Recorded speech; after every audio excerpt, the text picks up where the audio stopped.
Naitwa Bi Mariam Joseph Mavoa, ni mzaliwa wa wilaya ya Lushoto. Nimeolewa mwaka 2002. Tulianza kuishi maeneo ya bara, tulipangisha. Baada ya hapo tukahamia Mabwawani, tukapata mtoto wa kwanza binti mwaka 2003. Baada ya hapo tukaanza kujenga maeneo ya Mbula, ambapo kiwanja kilikuwa ni cha familia yake. Tukaanza kujenga vyumba vyetu viwili, nikiwa mimi ndio msimamizi kama mama, na mbeba maji, tofali zinafyatuliwa mpaka tunamaliza. Baada ya hapo kule kazini kwake kukawa kuna matatizo ya kikazi, akawa yuko nyumbani tu. Tukakaa hivyo, lakini kulingana na ile hali ya mume wangu akawa kama mnyonge fulani. Kwa kurudisha furaha yake nikasema iko haja ya kufanya kitu. Mume wangu, basi inabidi tufanye mpango upate hata biashara uanze kufanya, kwa sababu mimi ndio hivyo nimekiki barua, lakini na wewe usikae tu nyumbani. Haya, nikaanza kutafuta mikopo mingine kumpatia afanye biashara. Akawa amefungua duka maeneo ya kwa Msabaha, lakini pia hapo kwa kuna mabadiliko makubwa. Akawa hataki niulize chochote kuhusiana na dukani, kuna ingizaje, stoko inaenda vipi, kwa sababu ukifanya biashara lazima ujue faida na hasara. Kwa hivyo nikawa napigwa stop. Vile siku nikawa napita naenda zangu mjini kwenda kutafuta mahitaji ya nyumbani. Nikawa nakuta sura tofauti, mara leo kuna huyu, mara leo kuna huyu. Ukiuliza nikawa naambulia vipigo na matusi. Tukaenda vile ile biashara ikafa. Ilivyokufa akarudi tena nyumbani. Nikakopa tena mkopo ili afanye biashara akisema kwamba anahitaji afanye biashara ya mbao. Nikaenda kachukua mkopo tena 1,000,000. Nikaingia kwenye kikundi cha msikitini ambao ni Rishadi pale. Nilikuwa na wamama ambao tulikuwa tunaendesha vikundi vyetu vidogo. Nikaongezea ile pesa ili afanye biashara ya mbao kwa ajili ya kuendesha familia yetu. Kwa sababu mkishakuwa mko wawili lazima mwe mnasapotiana. Basi mimi nikawa nafanya hivyo kwa kuendelea kurudisha furaha ya mume wangu.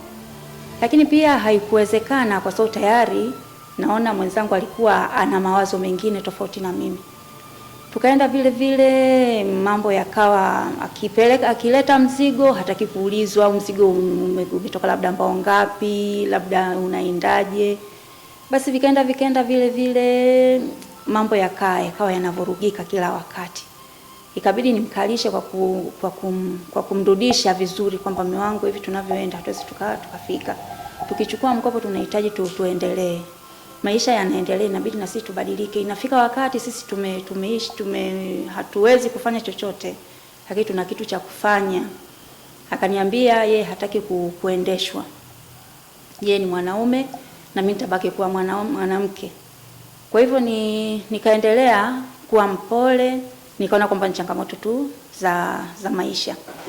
Lakini ilifika wakati yule mwanaume ile biashara ikafa tena. Kwani alikamatwa. Alivyokamatwa ikawa lile deni kule bado mimi sijalimaliza kulipa. Kwanza nilipa 200,000 tu za mwanzo. Ikawa tunafyatua sasa tofali. Zile tofali akaziuza. Akaniambia naenda kulipa deni la Montessori. Wakati huo mimi nimeshatoka Montessori, niko kaka kuona. Tumeshapata binti wa pili. Pale akaenda akachukua mkopo wa benki. Akachukua fomu, akaja kunilazimisha ni saini. Lakini nikamwambia na mkopo wa kwanza nimechukua, mkopo wa pili nimechukua, mkopo wa tatu pia nimechukua, hakuna maendeleo yoyote. Tukae tufikirie wapi tunafeli. Kwa sababu haya mambo yanataka ushauri na nini. Mwanaume yule hakutaka kusikia chochote. Nikamwambia na mimi sitasaini kama mke, kwa sababu mimi ni kama natoa nyumba yangu rehani. Mimi nitaishi vipi na watoto?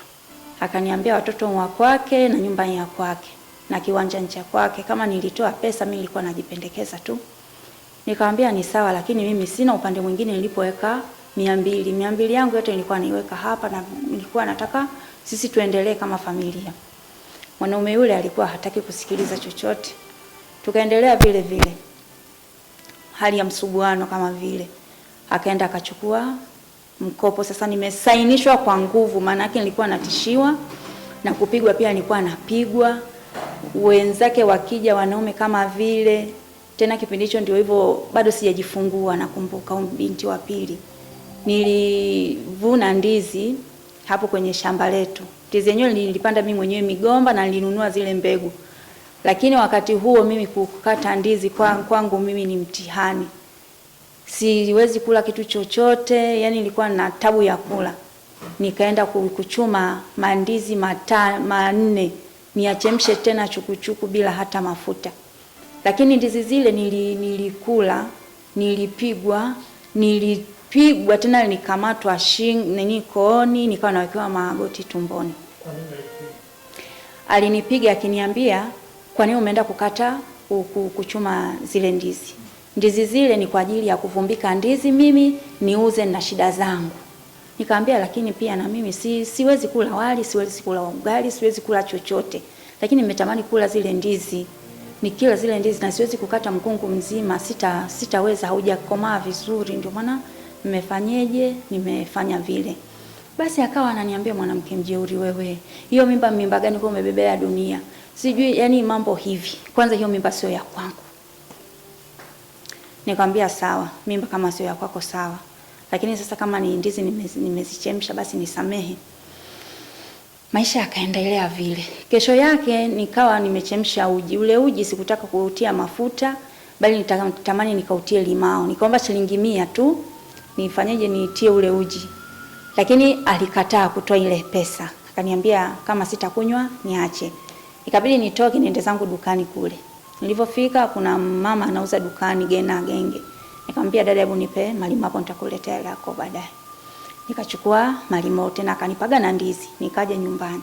Kufika wenzake wanaume wako pale sebleni, ametoa nguo zangu. Kama sisi wanawake hatuwezi kuvaa magauni kama hivi tu, lazima ujistiri na nguo nyingine. Sasa zile nguo ambazo tunazificha na magauni haya zikawa zimekuwa mezani. Akiwa anazisangula sasa. Oneni jamani, mwanamke huyu alivyokuwa anavaa hizi nguo. Hizi ni nguo zinazovaliwa kwenye muziki. Nguo hizi zinavaliwa na wanawake wa malaya. Nguo hizi zinavaliwa na hivi. Yani ikawa kwangu mimi ni aibu. Kwa sababu nguo zangu za kujistiri ndio zinaonyeshwa kwa wanaume wale. Kwa hivyo hata kesho ukikutana na ule mwanaume unawaza kama yule leo shule shemeji ya kuvaa nguo ile nyeupe, atakuwa amevaa nguo labda nguo ya aina fulani. Basi mimi kwangu ikawa ni changamoto, lakini nikaweka hapa. Nikaendelea na wale maisha, tukaenda hivyo. Nikawa nimejifungua, nikapata tabu hivyo na kulea mtoto.